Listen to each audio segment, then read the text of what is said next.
once upon a time, in a time that is long spoken of, and it is still true today, there was a man and a woman, and they heard the cries of pain from the dark places. And together, taking one another's hands, they chose to descend into those dark places. Yet they did something quite extraordinary and rare.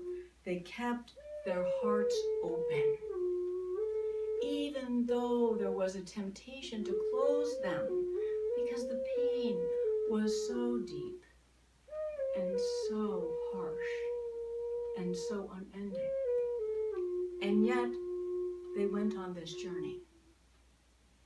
And they heard the secrets that were shared. They cried with the tears that were shed. And they felt the fears that caused those in the dark places to tremble.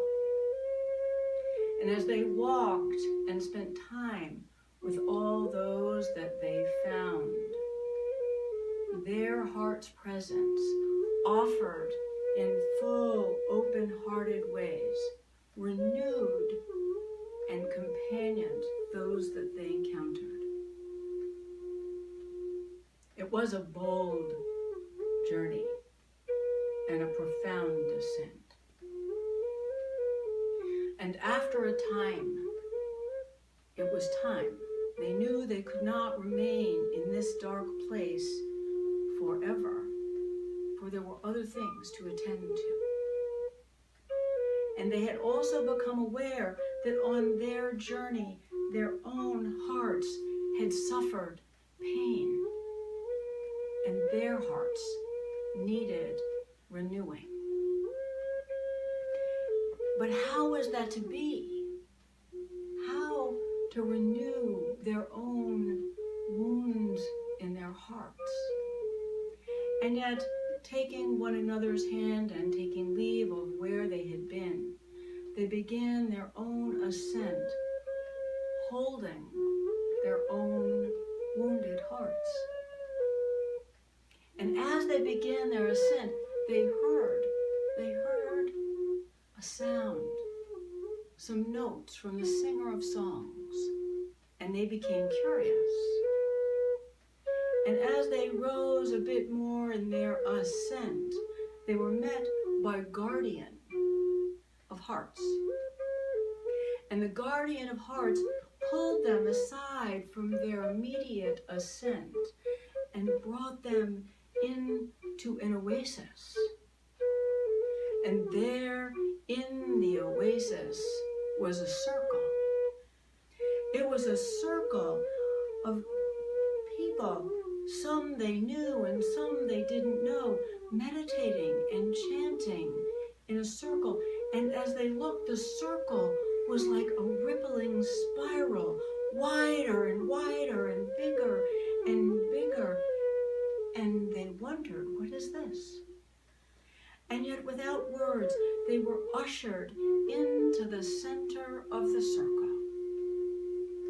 And as they brought their wounded hearts there, and they were placed in the center and asked to take a pause, a moment of relaxation.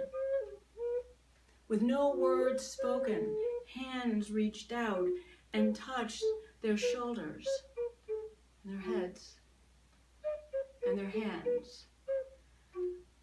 And the sound and the presence of that circle surrounded them.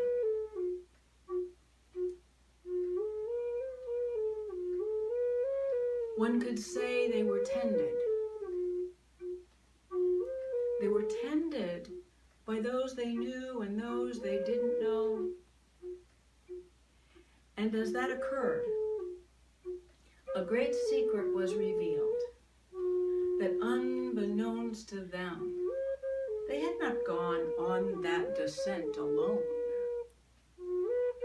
There had been, by the singer of songs, a great call that had gone out for all to gather on their behalf and to sing to them and to sing them home. from the dark places.